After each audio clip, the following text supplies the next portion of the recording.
Ini obrolan yang berat, tapi penting dan perlu kita bahas karena banyak yang nggak sadar kalau 2006 lu punya uang 100 juta, 20 tahun kemudian hari ini uang lu tinggal 60% saja nilainya. Dan gue lagi ngomongin soal inflasi, gue yakin lu sudah pintar soal itu. Di luar dari inflasi ada faktor yang juga berpengaruh, namanya kurs rupiah. Dan hari ini kita ada di salah satu titik terlemahnya rupiah, yang artinya minus 89% damage dalam 20 tahun terakhir. Izin gue pakai catatan gue supaya gue nggak salah soal angka. Begitu juga dengan Singapore dollar, ini damage-nya lebih gede teman-teman. Minus 125% dalam 20 tahun terakhir. Ada yang lebih dalam? Ada. Swiss franc, minus 167%. Tapi menariknya, ada satu mata uang yang kita lumayan steady, minus 35% dalam 20 tahun terakhir. Itulah kenapa teman-teman kalau jalan-jalan ke Jepang masih berasa lumayan affordable, tapi kalau ke Singapura, US sudah berasa kayak gila, gue berasa kayak diporotin banget, ini mahal banget. Dan ini penting supaya teman-teman dalam 5, 10, 20 tahun ke depan tahu mesti apain duit kalian supaya tetap bisa ngelindungi nilainya. Dan untuk menjawab itu, dalam 8-10 menit ke depan, gue akan jelasin kenapa kurs itu bisa berubah, dan ketika kalian paham ini, kalian akan tahu sendiri jawabannya apa untuk uang kalian di akhir video. Intinya, ada 3 hal besar yang berpengaruh. Yang pertama namanya inflation tax, yang kedua mandat dari bank sentral yang berbeda antar negara, dan yang terakhir yang namanya carry trade. Sebelum terlalu jauh, gua mensimplifikasi penjelasan ini karena akan kompleks banget, izinkan gua untuk menyederhanakan. Yang pertama, inflation tax. Intinya gini teman-teman, alasan terbesar rupiah itu melemah adalah perbedaan antara inflasi setiap negara. Gua pakai contoh aja, anggaplah post-it note sini, ini tahun 0, starting point-nya ya. Di Singapura, anggap ini harganya 1 Singapura dolar, 10.000 rupiah. Di Indonesia harganya sama juga 10.000 rupiah. Kemudian, tahun depannya terjadi inflasi. Ini yang menarik. Singapura inflasinya rendah. Kita anggap 1%. Sehingga 1 dolar Singapura menjadi 1,01 dolar Singapura. Di Indonesia, inflasinya lebih tinggi dong. Berapa rata-rata? 4-5%. Kita ambil 5%. Sehingga 10.000 rupiah jadi berapa?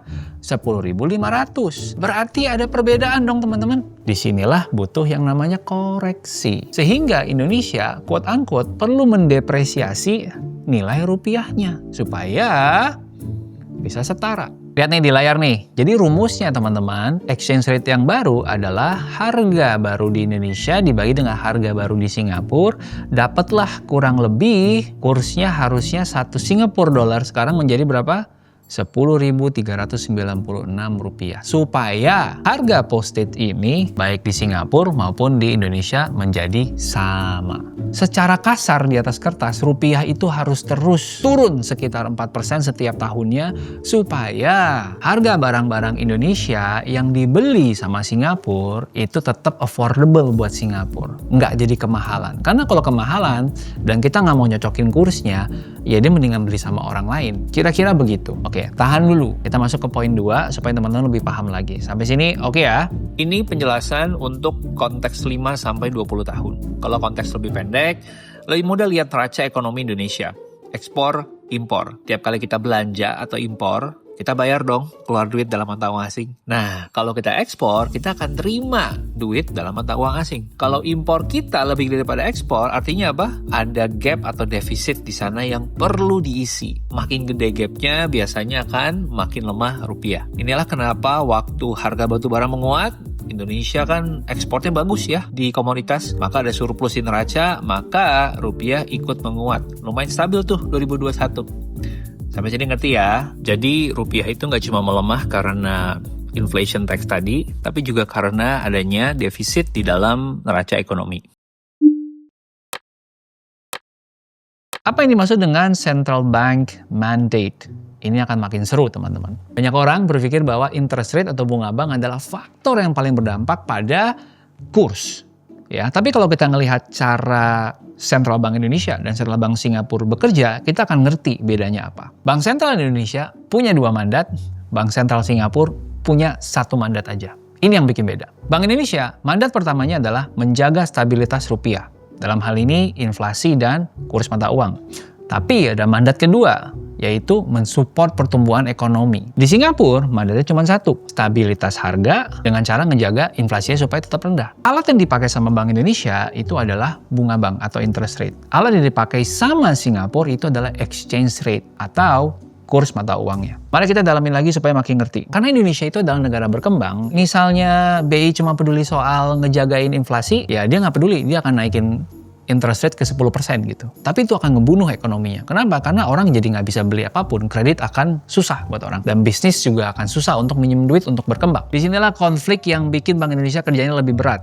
Ya, untuk ekonominya bertumbuh, BI harus ngejaga supaya bunganya rendah. Tapi untuk rupiahnya supaya stabil, ya mereka harus ngejaga supaya interestnya juga cukup tinggi. Ngebalancing ini menjadi PR mereka. Sebaliknya kalau di Bank Sentral Singapura, mereka nggak serta-merta pakai bunga atau interest rate. Karena mereka selalu keep interest rate-nya lumayan rendah. Yang mereka pakai adalah exchange rate atau kurs. Kenapa? Karena Singapura itu negara yang mengimport semua kebutuhan mereka. Mereka negara yang nggak punya lahan gede kan. Makanan, energi, bahkan sampai air aja tuh mereka kadang-kadang perlu impor. Jadi kalau mata uang mereka lemah, bisa dibilang mereka bakal kelaparan. Karena beli apa-apa di luar akan jadi mahal. Logika Singapura gini, untuk setiap dolar yang orang Singapura spend, 40 sennya itu adalah barang yang diimpor. Polisinya Singapura sebagai central bank adalah gimana caranya supaya kurs Singapura terhadap mata uang asing itu selalu menguat. Ngerti ya? Berikutnya teman-teman, kita juga mesti melihat cadangan devisa kedua negara ini. Ini bisa dibilang sebagai peluru kita untuk menjaga menstabilkan mata uang. Kita bandingkan antara Indonesia dengan Singapura. Indonesia itu punya cadangan 140 sekian miliar dolar Amerika dengan populasi hampir 300 juta. Yang artinya per penduduk itu kita punya cadangan sekitar 500 dolar. Singapura dia punya cadangan devisa 400 miliar dolar dengan populasi sekitar 6 juta saja, sehingga per orangnya sekitar 66 ribu dolar. Gue pakai kisah nyata aja untuk menjelaskan soal peluru ini. Seandainya terjadi kembali tahun 1998 di mana ada orang-orang kayak George Soros yang pengen melemahkan mata uang tertentu, Bank Sentral bisa turun tangan. Membeli kembali mata uangnya rupiah atau Singapura dollar supaya demand-nya gede dan makin kuat. Dalam kasusnya Singapura, mereka punya cukup uang dengan cadangan devisa mereka sekarang untuk secara teoritis membuyback jumlah yang jauh lebih besar supaya kurs mereka tetap stabil. Indonesia bisa dibilang punya cukup peluru, tapi tidak sebesar dan tidak sepanjang daya tahannya dibanding dengan Singapura. Berikutnya, teman-teman, mungkin lo berpikir kenapa kalau kayak gitu Singapura bisa terus resilient? Ada faktor X lagi. Kalau kita lihat, yang tadi gue sebut dengan cadangan devisa itu baru cadangan devisa yang boleh dikasih tahu ke publik. Singapura punya banyak cadangan lain lagi yang tidak dibuka ke publik angkanya. Lewat platform kayak GIC. GIC itu mungkin kayak semacam dan antaranya mereka.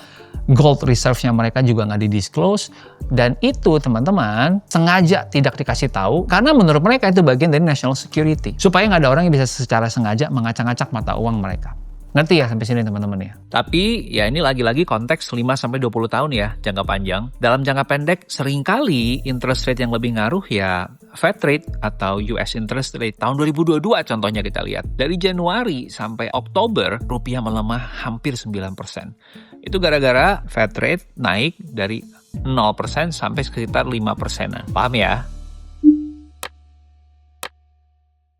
Sekarang kita masuk yang nomor 3. Yang ketiga ini menarik banget karena akan menjelaskan kenapa yen terhadap rupiah tuh angkanya ya, geraknya nggak terlalu heboh. Ya, simpelnya gini, carry trade itu adalah strategi di mana investor itu minjem duit di Jepang. Kenapa? Karena di sana low interest rate, bahkan ada masanya zero interest rate. Dan mereka bawa uang itu untuk invest di negara-negara yang mata uangnya tinggi, ya, kayak di Indonesia, di mana interest rate kita bisa 5, 6, 7%. Contoh gue tampilin di layar. Lu minjem 1 miliar yen dengan bunga 0, sekian di Tokyo.